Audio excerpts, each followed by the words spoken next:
मध्य प्रदेश के हनुमना थाना क्षेत्र में एक वारदात सामने आई है मित्रों।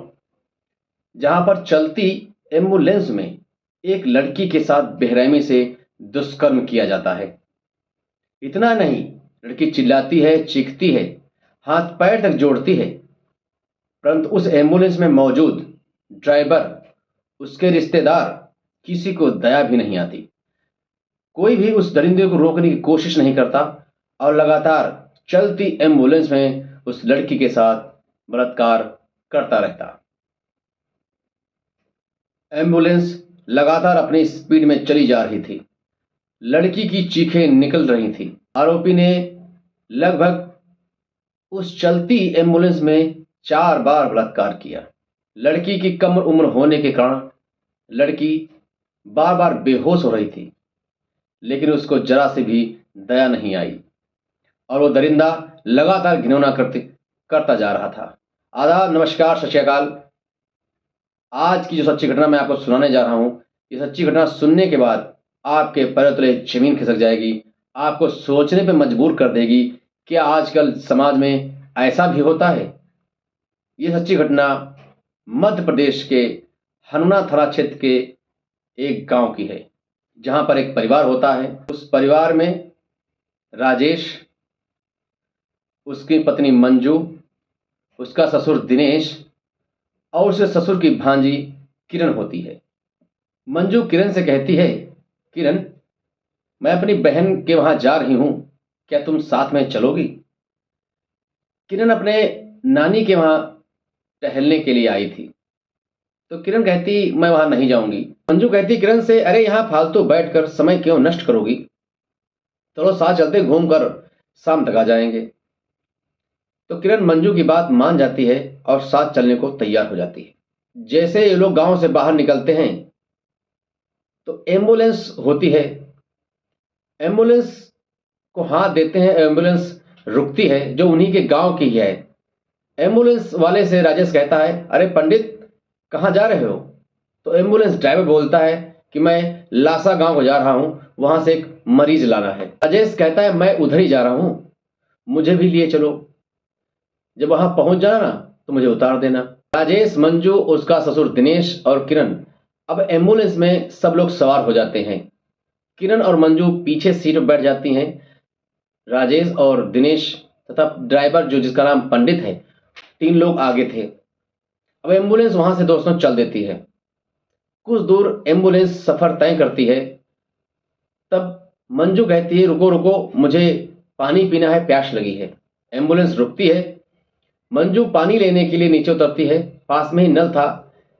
जैसे ही मंजू नल के पास पहुंचती है, एम्बुलेंस को तेजी से भगा दिया जाता है मंजू को लिए बिना। मंजू चीखती चिल्लाती रहती है, रुको रुको रुको, लेकिन एम्बुलेंस रुकती नहीं, वहां से तेज रफ्तार में चल देती है। किरण एम्बुलेंस के पीछे बैठी थी। राजेश, उसका ससुर दिनेश आगे बैठे हुए थे। कुछ देर एम्बुलेंस चलती है। राजेश अपने ससुर दिनेश से कहता है कि किरण पीछे अकेले बैठी हुई है, डर रही है, रात का समय है, इसलिए आप लोग एम्बुलेंस रोको, मैं पीछे जाकर बैठ जाता हूं और आप लोग बैठकर आगे चलिए। एम्बुलेंस दोबारा फिर रुकती है दोस्तों रोड पर। राजेश एम्बुलेंस में पीछे सीट पर जाकर बैठ जाता है, जहां पर किरण बैठी हुई थी, और एम्बुलेंस तेज रफ्तार से चल देती है। जब राजेश किरण के साथ पीछे सीट पर बैठा था, तो किरण का राजेश रिश्ते में जीजा लगता था। राजेश किरण से छेड़छाड़ करना शुरू कर देता है। किरण अपने आप को बचाते हुए सहम जाती है, डर जाती है, कहती, जीजा तुम क्या कर रहे हो, ये सब ठीक नहीं है, ये गलत है। लेकिन राजेश के ऊपर भूत सवार हो चुका था। उसने अपने आप को कतई नहीं रोका और किरण को लगातार छेड़ता रहा। छेड़ते छेड़ते यहां तक बात पहुंची दोस्तों कि वही एम्बुलेंस में नीचे उसको लिटा देता है और उसके साथ जबरदस्ती घिनौना कृत्य करने लगता है। एम्बुलेंस में किरण बहुत जोर चीखती चिल्लाती, हाथ पैर जोड़ती है, लेकिन राजेश के अंदर भूत सवार हो चुका था। उसने उसकी एक न सुनी और कम उम्र की किरण के साथ राजेश ने बलात्कार करना शुरू कर दिया। जब किरण चिल्ला रही थी, उसके मामा आगे बैठे हुए थे, ड्राइवर पंडित बैठा हुआ था, लेकिन किसी के कानों में जूं तक नहीं रेंगा। सब लोग सुन रहे थे लेकिन कोई कुछ नहीं बोला। राजेश अपना घिनौना कृत्य करता रहा। सुबह करीब 5 बज चुके थे। 50 से 60 किलोमीटर लगभग एम्बुलेंस चल चुकी थी रोड पर। उस किरण के साथ राजेश ने लगभग 5 से 6 बार बलात्कार किया। किरण की हालत बहुत गंभीर थी, बार बार बेहोश हो रही थी, उसके इतना सदमा लग चुका था। सुबह 5:30 पर एम्बुलेंस उनके गांव के करीब आकर के सबको उतार देती है और वहां से रफू चक्कर हो जाती है। अब किरण जब अपनी माँ के पास पहुंचती है तो सारा वाकया उनको सुनाती है।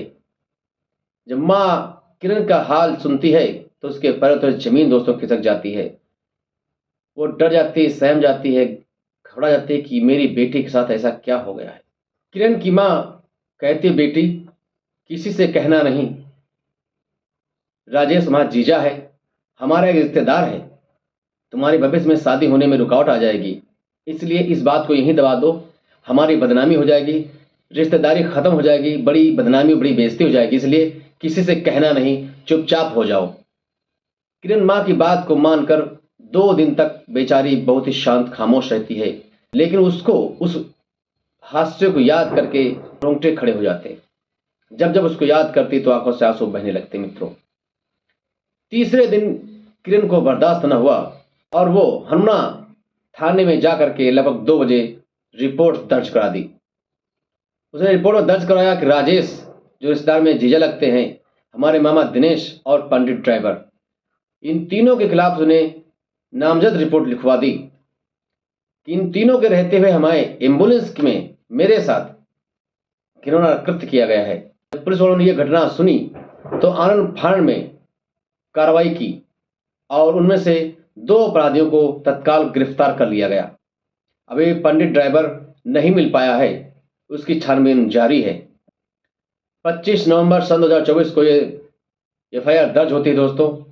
22 नवंबर सन 2024 की ये घटना थी। किरण ने बताया कि जब मैं पीछे अकेली बैठी हुई थी तो राजेश, जो हमारे रिश्ते में जीजा लगते हैं, पीछे आकर बैठ जाते हैं, मुझे वहीं एम्बुलेंस में गिराकर मेरे साथ घिनौना कृत्य करना शुरू कर देते हैं। मैं चीखती रहती है, चिल्लाती रहती हूँ, लेकिन कोई नहीं कुछ सुनता। लगातार एम्बुलेंस चलती रहती है। मुझे लगता है कि सबका हाथ इसमें है, सबकी मिली भगत है।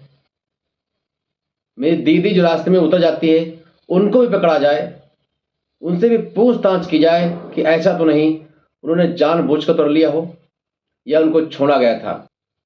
16 साल के किरण के इस हाल को सुनने के बाद पुलिस भी सदमे में आ जाती है, सोचने में मजबूर रहती है कि एक सरकार द्वारा चलाई गई 108 नंबर एम्बुलेंस में भी इतना घिनौना कृत्य किया जा सकता है। लोग दुनिया में क्या से क्या नहीं कर सकते हैं। पुलिस की तरफ से किरण को आश्वासन दिया गया है कि आपको पूरी तरह से न्याय मिलेगा, अपराधियों को पकड़ा जाएगा और उनको जेल में सलाखों के पीछे भेज दिया जाएगा। किरण चुपचाप अपने घर आ जाती है और जिंदगी बिताने लगती है।